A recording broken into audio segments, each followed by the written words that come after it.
Welcome back to the Berry Center and our fourth and final reading of my father's essay, Conservation and Local Economy, in celebration of Earth Day.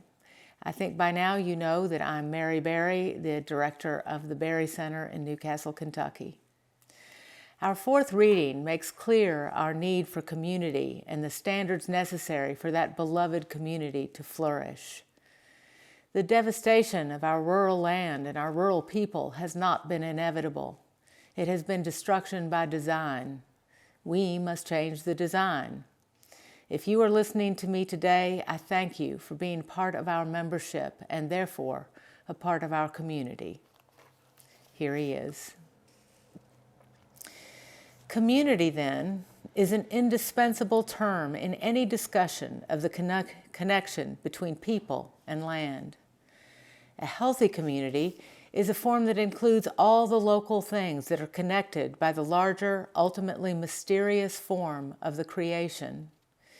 In speaking of community, then, we are speaking of a complex connection, not only among human beings or between humans and their homeland, but also between the human economy and nature, between forest or prairie and field or orchard, and between troublesome creatures and pleasant ones.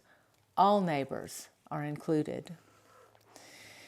From the standpoint of such a community, any form of land abuse, a clear cut, a strip mine, an overplowed or overgrazed field, is alien and as threatening as it would be from the standpoint of an ecosystem.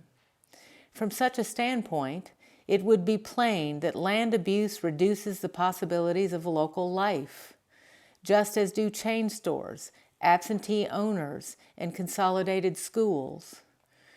One obvious advantage of such an idea of community is that it provides a common ground and a common goal between conservationists and small-scale land users.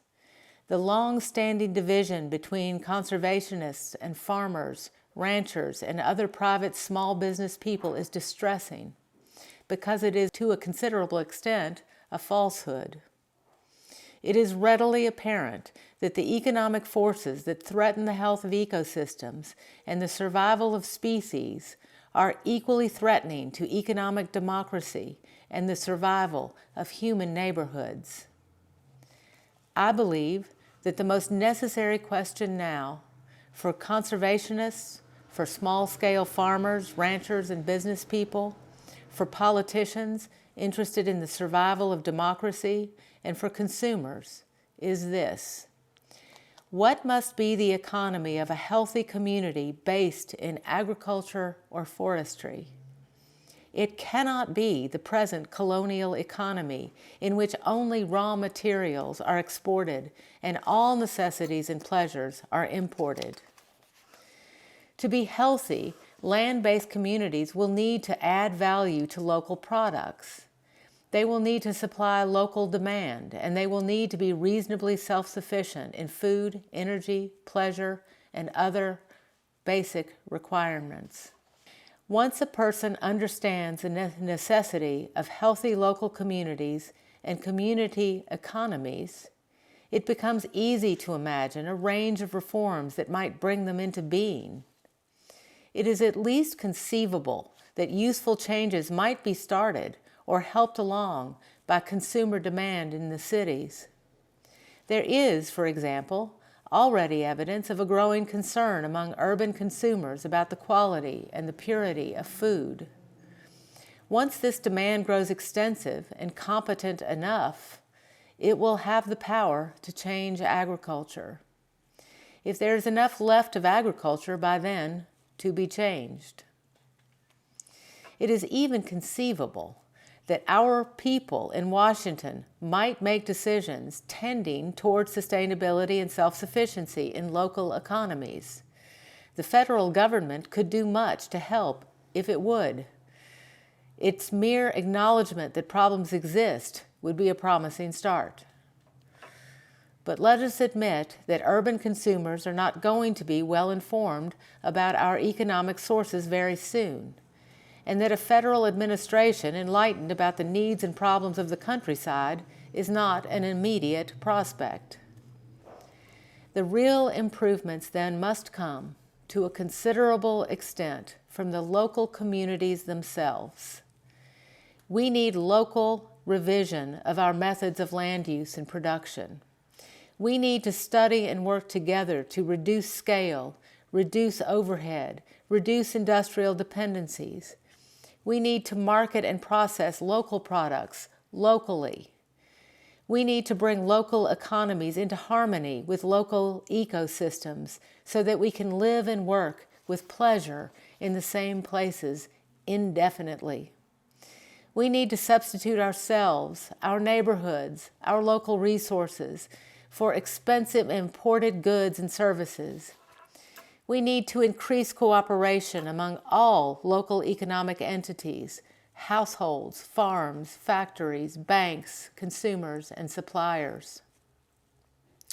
If we are serious about reducing government and the burdens of government, then we need to do so by returning economic self-determination to the people. And we must not do this by inviting destructive industries to provide jobs in the community. We must do it by fostering economic democracy.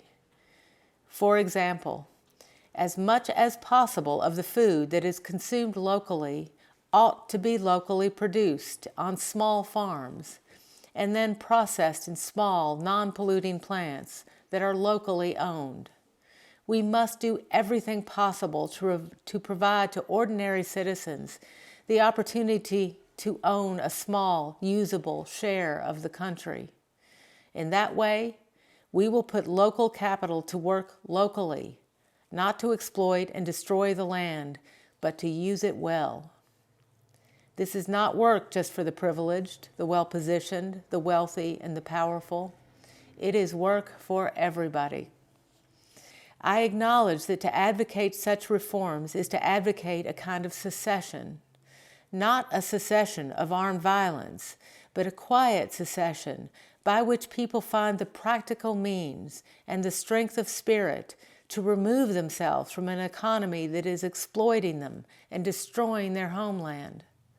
The great, greedy, indifferent national and international economy is killing rural America, just as it is killing America's cities. It is killing our country. Experience has shown that there is no use in appealing to this economy for mercy toward the earth or toward any human community.